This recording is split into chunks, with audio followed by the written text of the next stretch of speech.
Welcome to the Solve Crimes with Rick and Gavin podcast. We present cold case crimes that we feel can and should be solved with your help. We provide the facts of the case and the research that we have done.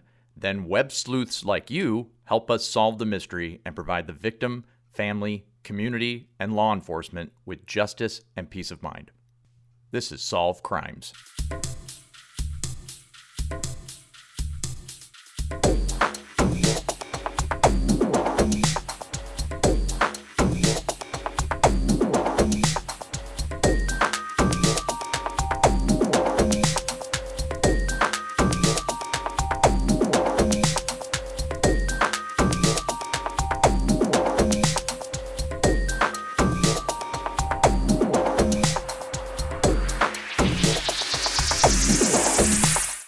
Hey, Gavin. Hey, Rick. How you doing? I'm doing well, man. How are you? I'm doing very well. This is our first podcast that we're doing. It's basically a audio podcast version of our YouTube channel, which we just launched. Right. Like literally, less than 12 hours ago or about 12 hours ago? Yeah, it was late last night. Yeah. So that's going well. So we're going to attempt to do an audio version of each episode that we upload onto YouTube. This particular style and genre, being a podcast and audio, is going to be a little more long form. We're not limited to all of the wonderful and many hours that you spend editing the videos. Yeah, that's delightful that we don't have to do that twice. I'm sure you're happy about that. So I'll be editing the audio, and we're not going to be doing too many edits unless something really disastrous happens, and I don't expect that to happen. So well, I'll do my best not to disappoint. I appreciate that. So we started this journey together. We wanted to put together a YouTube channel, podcast, and other things. We're going to have a companion website for people to confer with each other and discuss things. It's evolved over the last few weeks as we've created this thing, and so we kind of went down a rabbit hole with this one case about Judith Ann Hakari. Yeah, and maybe we ought to talk a little bit about the process of trying to find the first case that we went after, because what's really kind of funny about this is Judith Ann Hakari's case was the very first one we looked at. Yes. And it just sucked us in. Yes. Now, I was born in 1975, so this crime occurred a little bit more than 5 years. It's about 5.5 years older than I am. Okay. And it's an absolute tragedy. Yes. Well, when we first decided we were going to do a handful, like 5 or 10 really short videos about a bunch of small cases. You and I were going to in fact, we talked to each other, and you're like, okay, I'll do this one. Okay, I'll look for another one, and we'll just kind of. And hers, I saw hers on the list of cold case files on the website of the Sacramento County Sheriff's Department, and it looked interesting, and I was right way beyond anything I could imagine. Man, you're not kidding. In fact, I think it was probably the oldest one on that page that we saw. It was like at the very bottom. Mm-hmm. And this is a case that if you live in Northern California, like I said, I was born 5.5 years after this happened, but I know very well about the stories about this time, because it was a time in which Northern California was gripped with fear for a couple of different reasons. The first one was girls were just going missing, man. Girls were just disappearing. Yeah. And then there was a serial killer that was taunting everybody, and everybody knows who that is. That's the Zodiac Killer, right? Somebody Zodiac never Killer. Been found. Right. And so if you grew up in Northern California, it's really difficult not to get sucked into the case of Judith Ann Hakari. Yes. And before we get totally into it, just to remind people, in case you don't know, if you're listening, the take we have on these shows is that it's not just, even though it's called Solve Crimes with Rick and Gavin, the word "with" is the key word there. We are actually actively recruiting people. Whoever's listening to this or watching our YouTube channel, we're actively asking people for help with research. I mean, that's, as we discussed in our video, it's web sleuths helped find and actually capture the Golden State Killer. Yeah. Amazing. Yeah, and it's really easy to be cynical and just create a true crime video series on YouTube. A lot of people do it, and I'm not questioning their motives, but if you're just telling a story, that's one thing. But in our case, we want to tell long stories and get deep into the case so that there might be some type of way that we can actually help to solve these cases. And yes. In the case of Judy Hakari, there are a lot of clues that we know about just from the news, I guess, reports from 1970, 1971. I'm sure there are a lot of other clues that we don't know about that's still in the cold case file at Sacramento County. Yeah, right. Yeah, we've been on this crusade, and we've been gathering newspaper articles and everything we can find on the web, and we're definitely getting more and more clues as we go forward, and we hope that continues. And I think we're hoping that by putting this out there, number one, which is what happened with the Golden State Killer, it's going to kind of reinvigorate and bring the story back into the public eye, get some focus on it. We all know.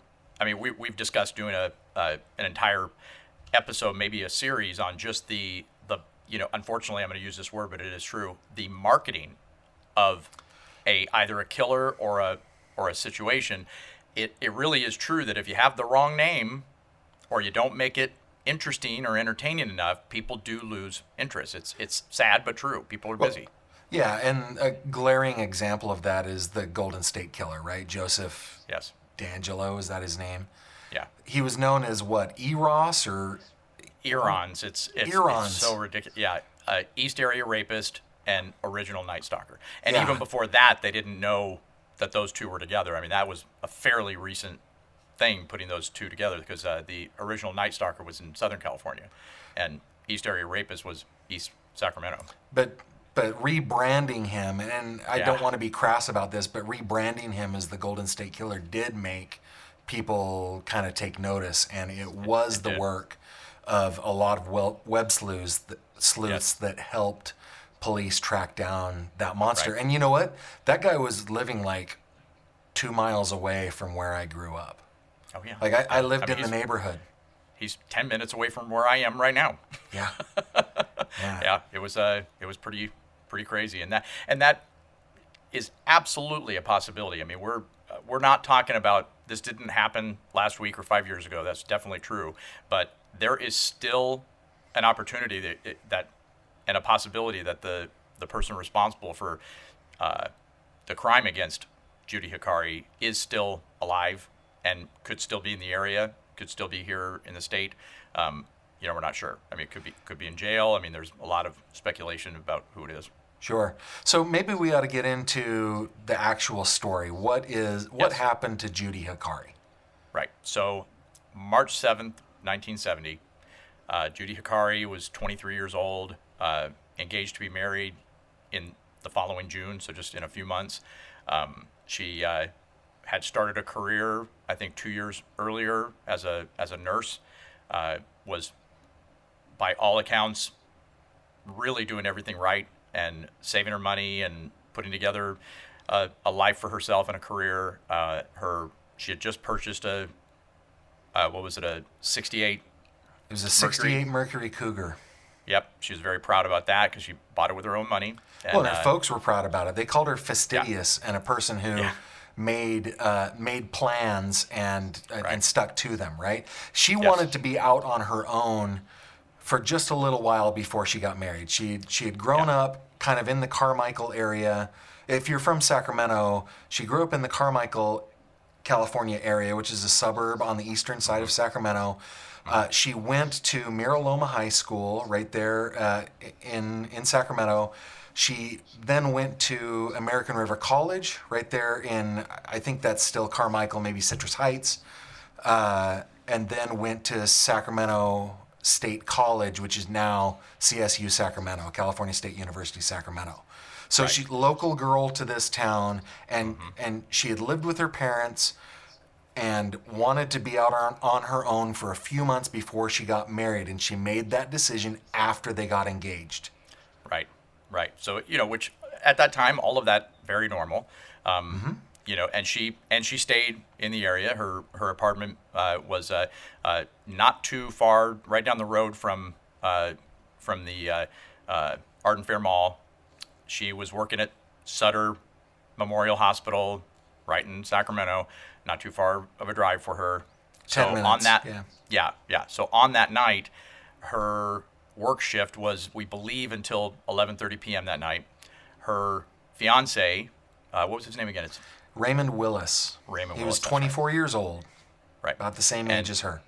Right. And he was at her apartment, we believe, brushing his teeth around midnight, waiting for her to arrive, and they were going to, I guess, spend the evening together or get up the next day and do stuff together. So he was expecting her around midnight. And as midnight rolled around and she didn't show up, again, we have to remember 1970, there wasn't texting or GPS or anything. So he had called the hospital looking for her. They had told him, I'm presuming that she had already left. So when it got to be 1:45 in the morning, that's when he started to... He's really worried at that point. He's upset and worried, yeah. And so he had... Well, go ahead. He had... What he goes outside just to see if she, I don't know. He just went outside to check on her, and her car was in its usual spot. The car door was open, though, and there were signs of a struggle. Right. And those signs, I guess, were just simply that the keys were on the floorboard. She never did that. And that there were buttons from her coat inside. And so he got very concerned, called the police around 2 a.m. He also called his future father-in-law, Judy's dad. And from the first moment, it was considered a missing persons case. They did not consider her, I'm just going to wander off, or I had a mental break or anything. Well, and that is, even now, people who are 23 years old and disappear, a lot of times police will say, they're 23, they're an adult, they can split and disappear if they want to. Maybe she got cold feet about the marriage and split, but just the scene of her car and the whole situation and her parents and her fiance saying, assuring them that this is not her. She was supposed to go upstairs, and it was pretty clear. So, thankfully, they did take it seriously. They took it serious from the first moment. And, for the first couple of weeks on this, it was a full-time task for several members of the Sacramento County, the Sheriff's Department, to find Judy Hakari. Right. And they searched the fields nearby. They searched, the alleyways. They went everywhere looking for her and just couldn't find her. And it wasn't until a couple weeks later that they said, well, it's not out of the realm of possibility that she could have just left, and they had to devote their resources to other things. Right. And we'll get into more detail in future episodes, but there was a lot of reporting in the Sacramento Bee about this while she was missing, and lots of quotes from her. I mean, her dad, you can really tell by his quotes that he was just beside himself, and really they were all hoping that they were wrong, that she did take off and that she would just come back. But I think you could tell by their quotes that they weren't, as the days went on, they weren't too, hopeful. One of the things that struck me as I had been reading quotes from her dad, his name was Will Ho. He was of Finnish descent, and he spoke with a Finnish accent. So I believe he was a first-generation immigrant to the United States. So he came here looking for a better life. Right, and that is something we should say, because Hakari, when you first read that, it sounds Japanese. Yeah, and they make a point of that in the Sacramento Bee, San Francisco Chronicle, the Oakland Tribune. There's a lot of saying it sounds Japanese, which is a very 1970s thing to say. But he was Finnish, and they were a nuclear family. They loved each other very much. He was Finnish before he even started. Yeah. Sorry. But you could tell that there wasn't she wasn't a troubled person. No. As far as she didn't come from a troubled background. She came from a very solid, very loving family. Definitely. Yeah. So that is the beginning of the story, that she was nowhere to be found. Right. And that went on for 7 weeks. And on April 25th, a couple of hikers were in the small town of Weimar, which is about 40 miles east of Sacramento, right off of Interstate 80, which is on your way to Truckee, Lake Tahoe area. Right. So they unfortunately discovered her body in a shallow grave in Weimar on April 25th. Yeah, and they found her because there was an appendage that was poking through the topsoil. I think they saw her foot, and there were reports that said that maybe an animal had disturbed it. Right. The grave was small. Yeah. It was 2 feet deep, 2 feet wide, 4 feet long. Right. It was not. She was not well hidden. She was not well hidden. No. But kind of in an area where it's off the beaten path. Weimar is a town of about 200 people. And I said in the YouTube video, there's only a couple of reasons to go to Weimar. That's not a slight on Weimar. I'm from a small town, and I currently live in a small town. I love small towns, but it's not a place where people just go. There are not tons and tons. Yeah, of that was the people point there. you were trying to make, is that it's not a bustling metropolis. It's not. I think currently there are 209 people that live in Weimar according to the census. It was probably smaller back in 1970, and.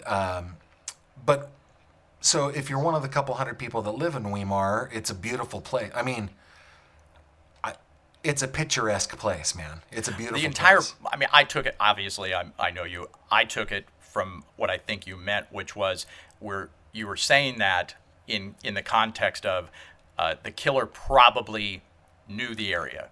I think so. You wouldn't just happen upon, it's certainly a possibility. I mean, if he just panicked and pulled off the highway, I guess it's a possibility he could have stumbled upon Weimar if he was on I-80. Who knows? Yeah, it's a possibility. But that's the context you were using when you described Weimar, was that, you know, the probability is that this killer knew that spot, maybe even pre-planned it.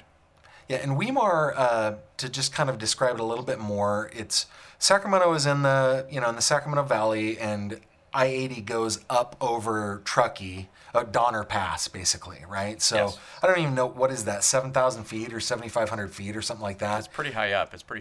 So, so Weimar is kind of below the snow level. In fact, we joked about it. That's where you chain up if you're going over the Sierras in the winter. Spots to get chains or have them removed on your way back. But so it's like this little alpine town.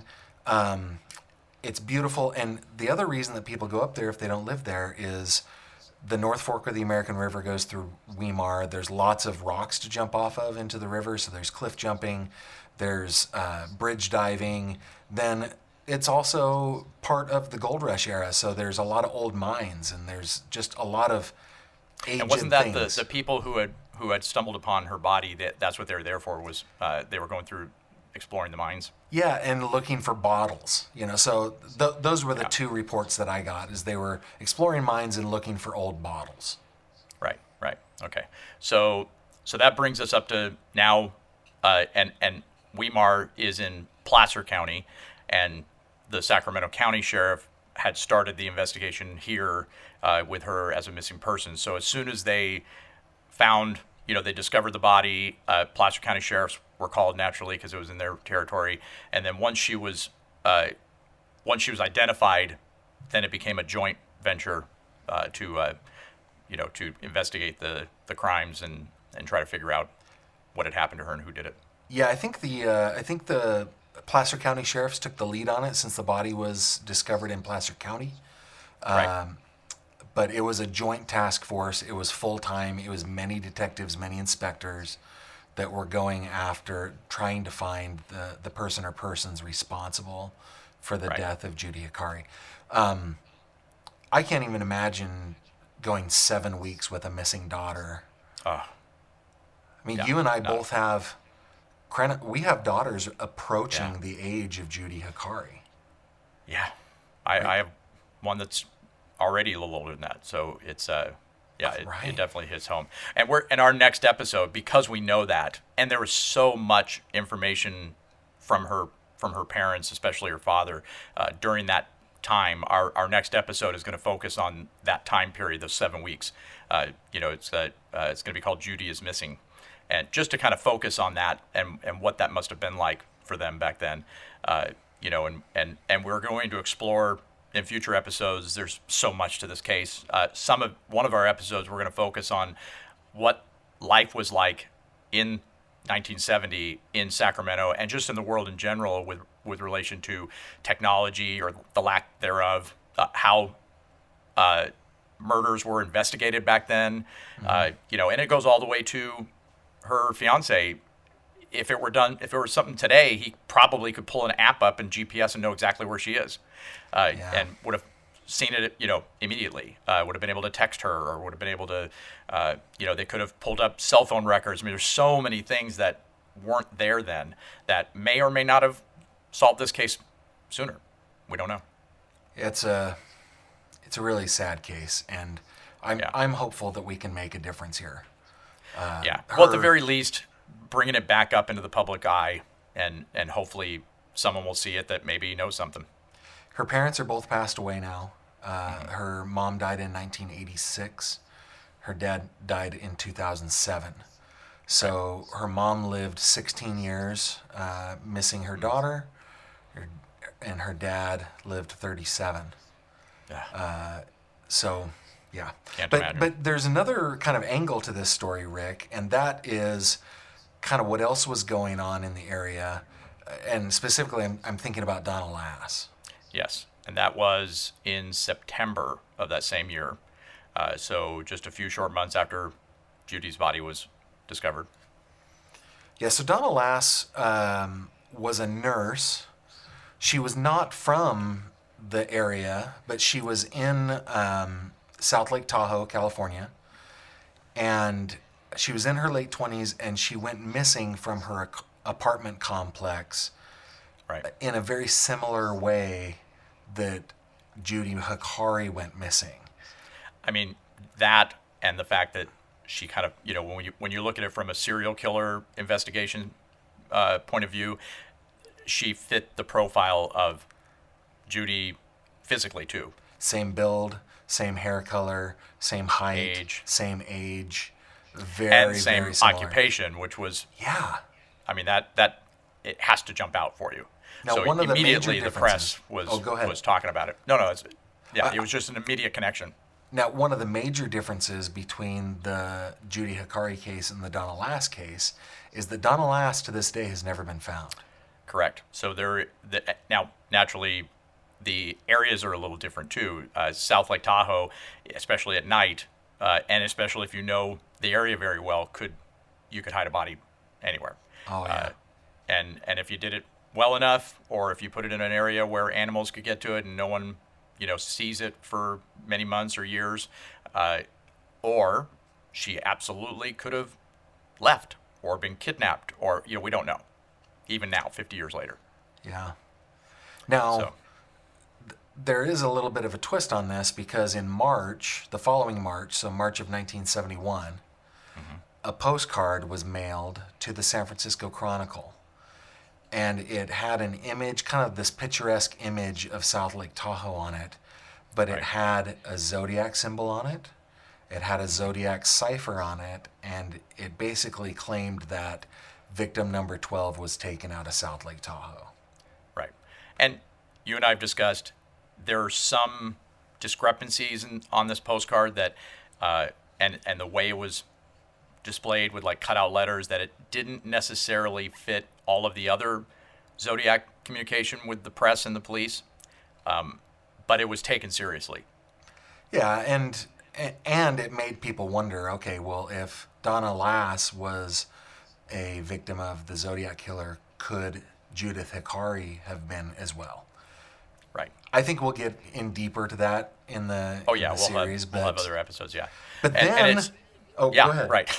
1 month later.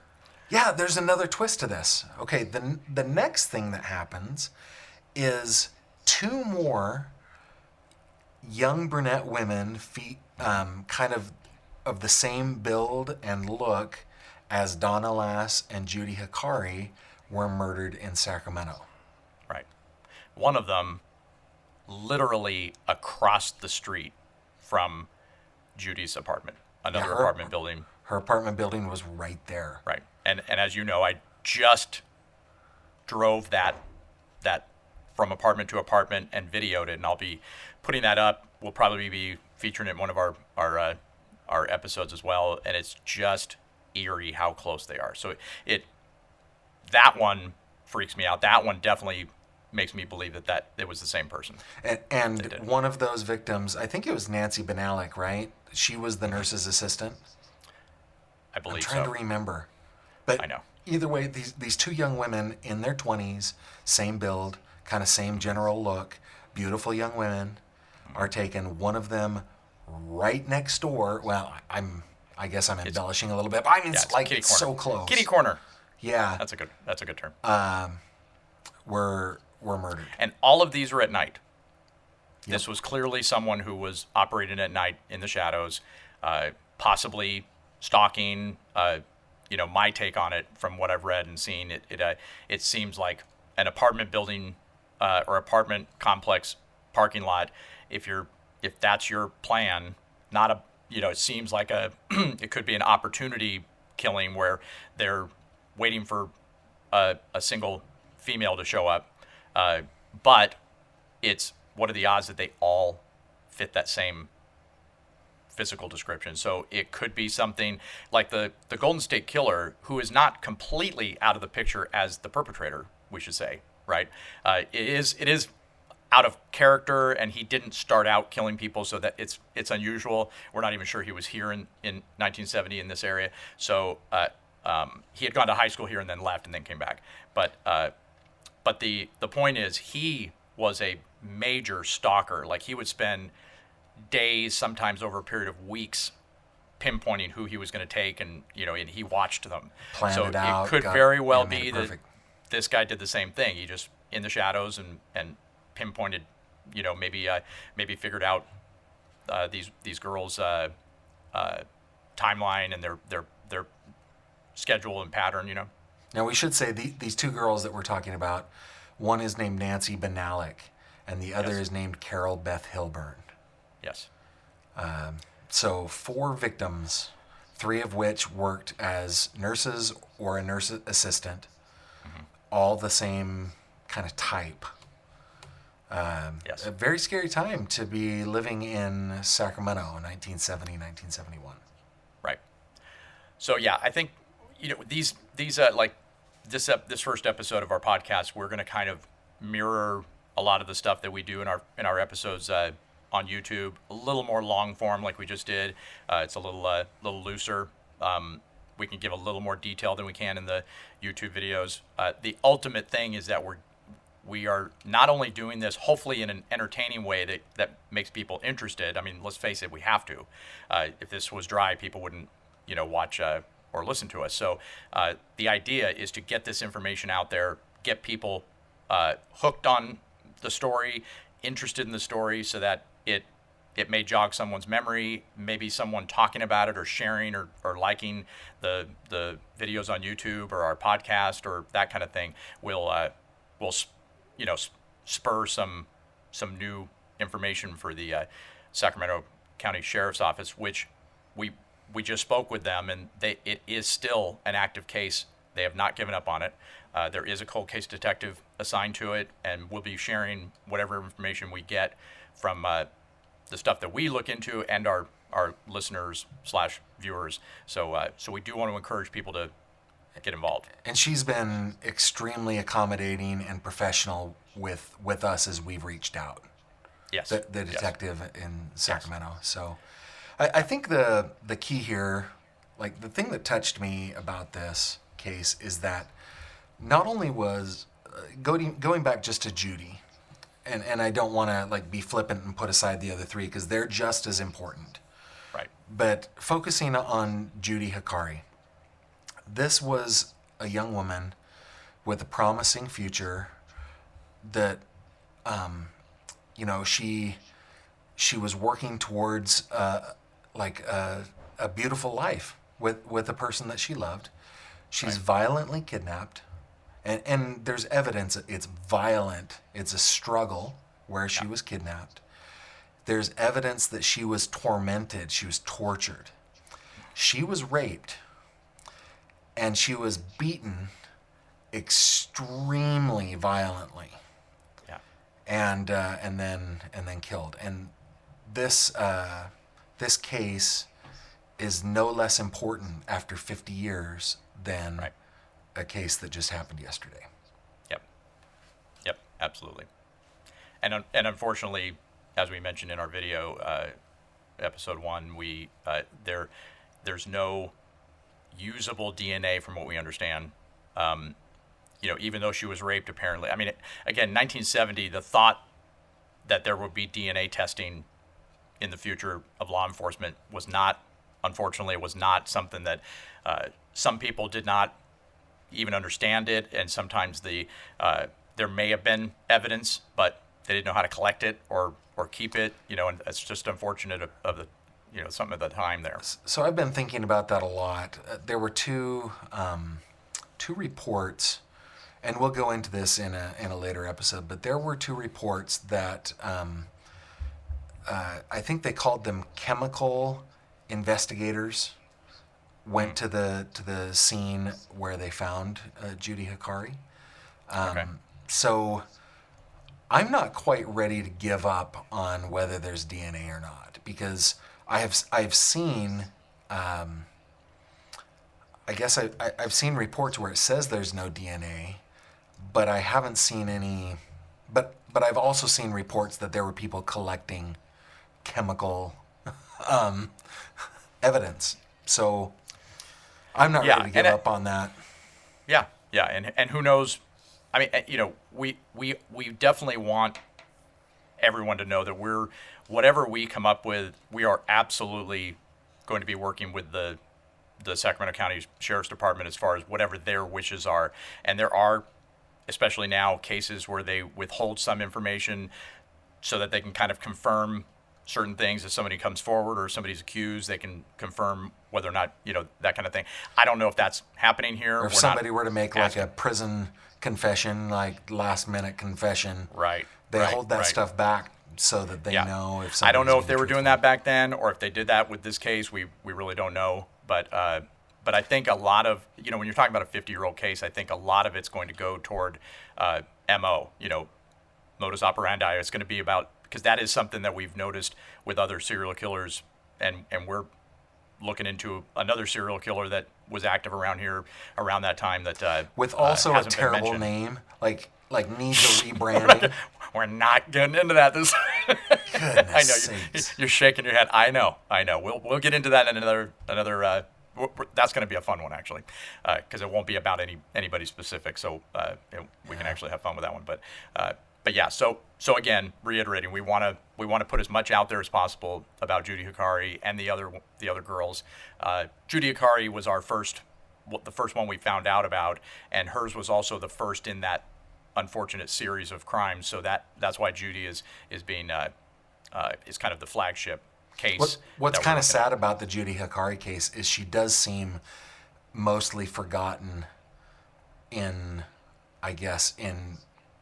pop culture and in the news media and everything. She seems mostly forgotten.